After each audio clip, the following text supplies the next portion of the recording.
Salut à tous. Le Barça perd 4 buts à 1 face au Paris Saint-Germain en Camp Nou. On va débriefer ça tout de suite. Alors, encore une fois, une humiliation.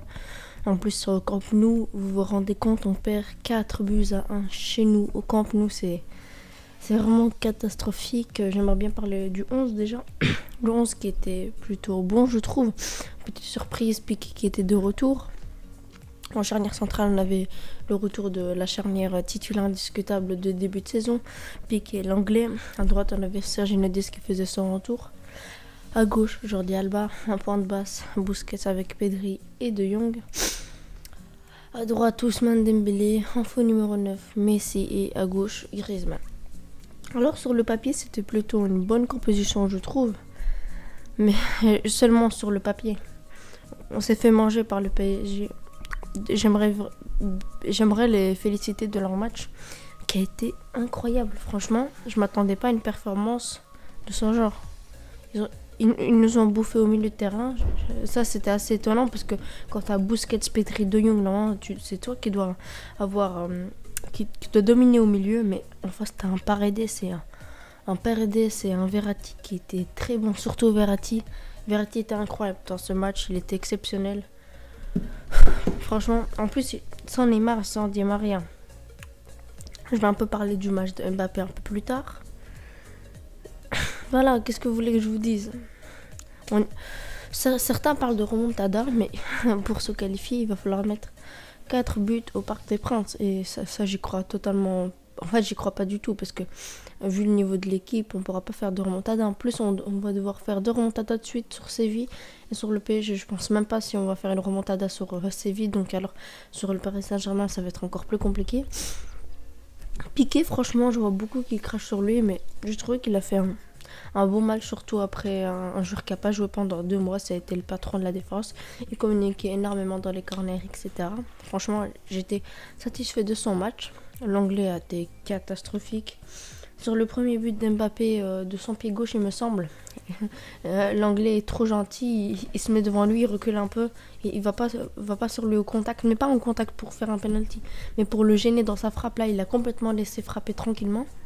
Et sur le centre du but de Moiskin, il me semble, franchement, voilà, ce joueur est vraiment catastrophique. Il voit que Keane est lancé, au lieu d'aller sur lui pour essayer de reprendre le ballon, il va sur Marquinhos qui on voit bien qu'il va pas marquer. C'est une erreur de placement, une erreur des débutants. À gauche, Jordi Alba, il a fait un match.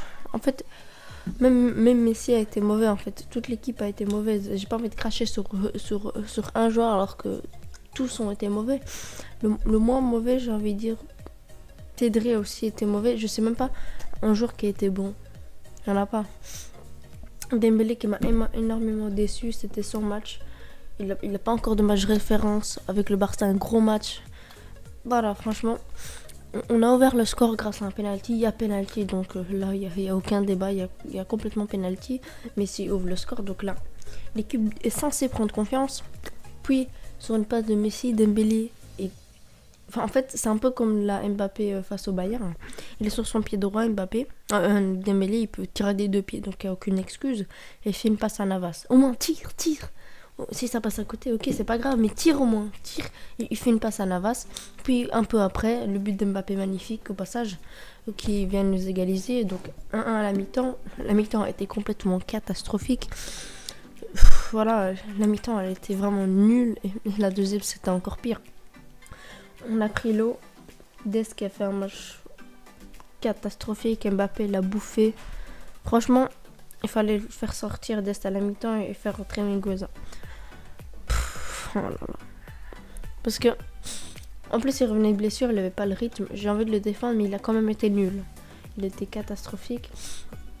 J'aurais bien aimé avoir Mingueza qui rentre en deuxième mi-temps, surtout qu'il a déjà joué pendant un petit bout de temps à droite.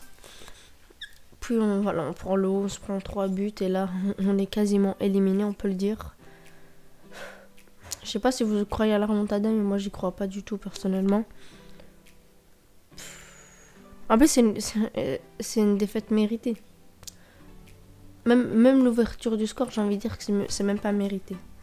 parce qu'il dominait, il se créait 2 occasions. Donc voilà, franchement, très déçu. Dites-moi ce que vous avez pensé de ce match. Il va falloir vraiment changer des choses. On attend vivement le 7 mars pour voir la porte à président. On espère en tout cas. Et voilà. J'aimerais bien aussi parler un peu de Ter Stegen parce que là, sur les dernières années, il n'est pas si bon que ça. Parce qu'on dit la défense, mais il y a vraiment des trucs qui peuvent arrêter. Et là, il commence à devenir inquiétant parce que voilà, il commence à être mauvais. J'ai envie de dire désolé, mais là, il commence à être mauvais. Il était... franchement, cette saison, elle est vraiment pas incroyable de sa part. Il y a des buts, il aurait pu les arrêter. Depuis le début de saison, il se prend énormément de buts. 2, 3, 4 buts. Franchement, ça commence à être beaucoup. Il fait pas énormément de grands arrêts. Et c'est censé être un des meilleurs gardiens du monde. Et ça commence à être inquiétant. Il va falloir qu'il se reprenne. Et Piqué, j'ai envie de dire, il est encourageant. Il est encourageant pour la suite. On pourra avoir une bonne charnière Piqué-Araujo. L'anglais, je veux plus le voir. Je veux plus le voir, l'anglais. Au milieu, Busquets, il avait fait plutôt une bonne première mi-temps, je trouve.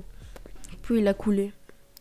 Il a coulé comme le reste de l'équipe. Il a coulé en deuxième mi-temps et il n'arrivait plus à récupérer de ballon. Il perdait énormément de ballons. Pedri aussi, qui a été nul.